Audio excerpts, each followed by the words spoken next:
لبيك اللهم لبيك.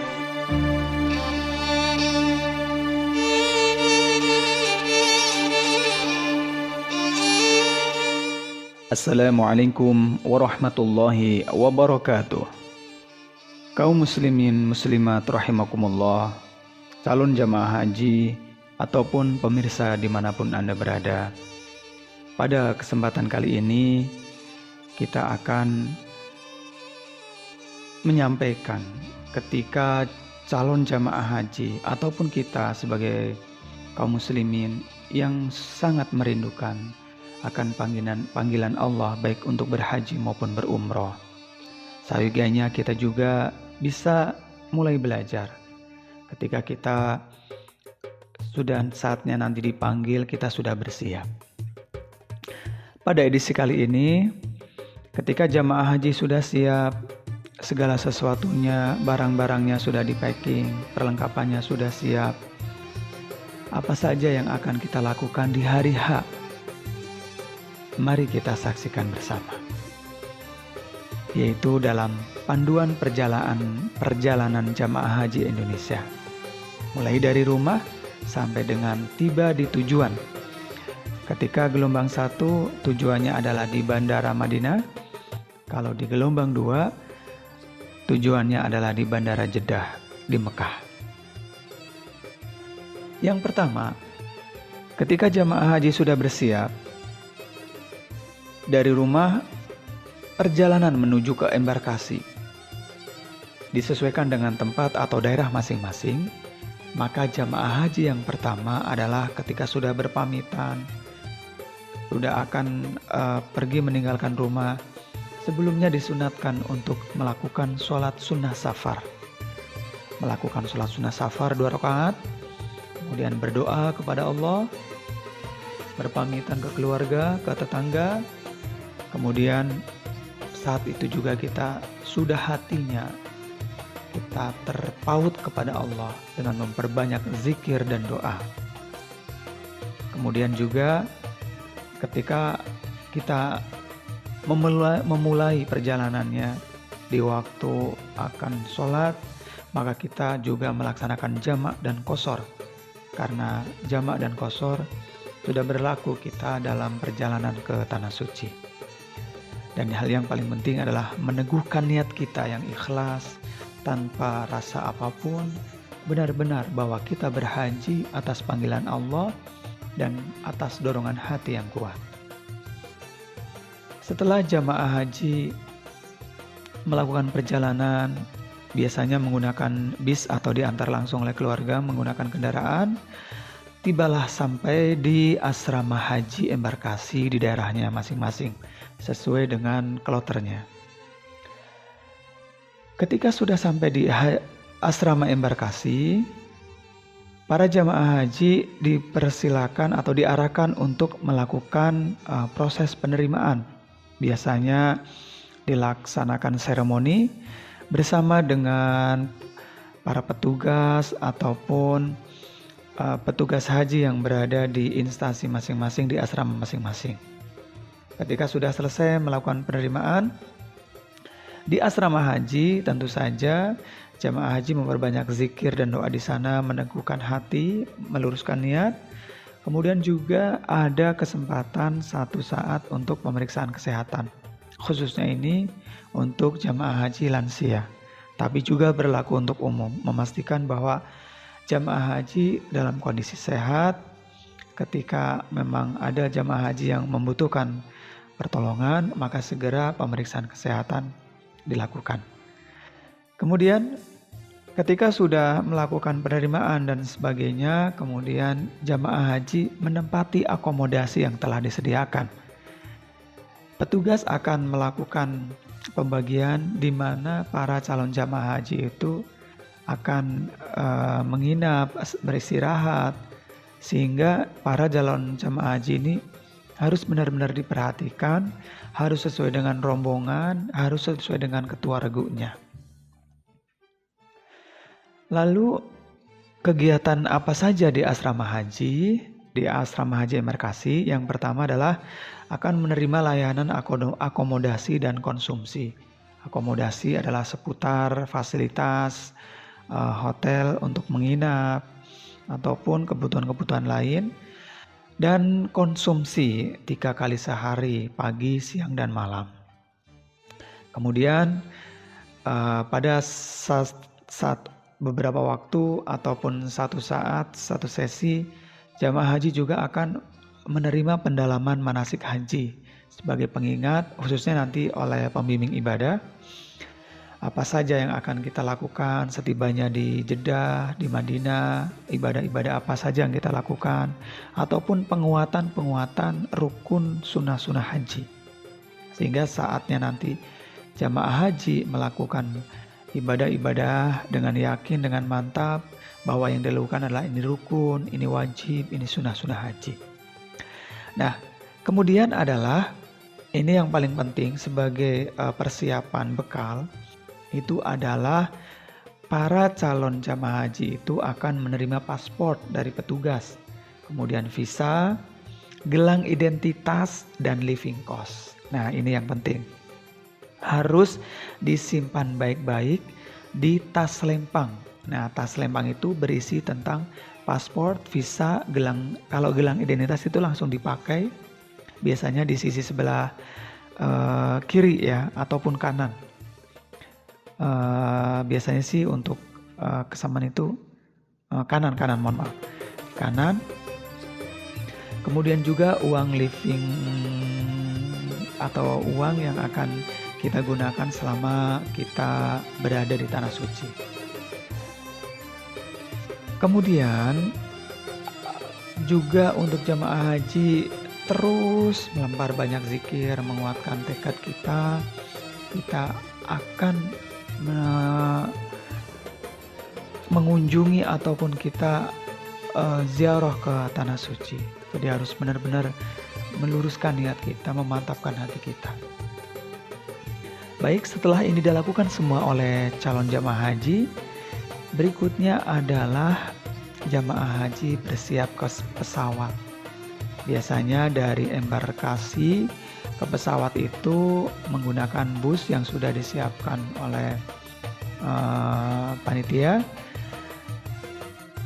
Calon jamaah haji menaiki bis itu sesuai dengan yang sudah ditentukan, dengan antri, dengan khidmat, dengan rapi. Terlebih dahulu berdoa menaiki kendaraan gitu ya. Kalau sudah berjalan menuju ke pesawat, di pesawat juga berdoa naik pesawat. Yang paling penting adalah mengikuti petunjuk awak kabin. Biasanya akan diarahkan Bapak Ibu boarding pass nomor berapa, nomor kursi berapa, seat berapa, dan seterusnya. Setelah jamaah haji itu sudah menemukan tempat duduknya, duduk dengan tertib, meletakkan tas kabin. Nah, ini dia. Meletakkan tas kabin sesuai dengan tempat yang terdekat dengan kita. Kalaupun misalnya agak jauhan tidak apa-apa, tapi terjangkau, kita mengetahui bahwa tas kabin kita itu berada di daerah yang kita jangkau. Kemudian menggunakan sabuk pengaman. Ketika sudah duduk, ada arahan dari awak kabin, kita kenakan sabuk pengaman. Ini menjadi penting ya Bapak Ibu calon jamaah haji. Nah, selama perjalanan kita berdoa, berzikir kepada Allah.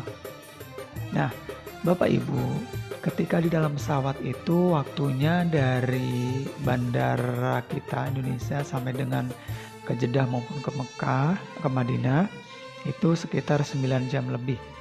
Itu waktu yang cukup lama, sehingga harus diperhatikan ketika kita ingin menggunakan toilet di pesawat. Adapun tata cara penggunaan toilet di pesawat insya Allah akan kita bahas dalam video berikutnya.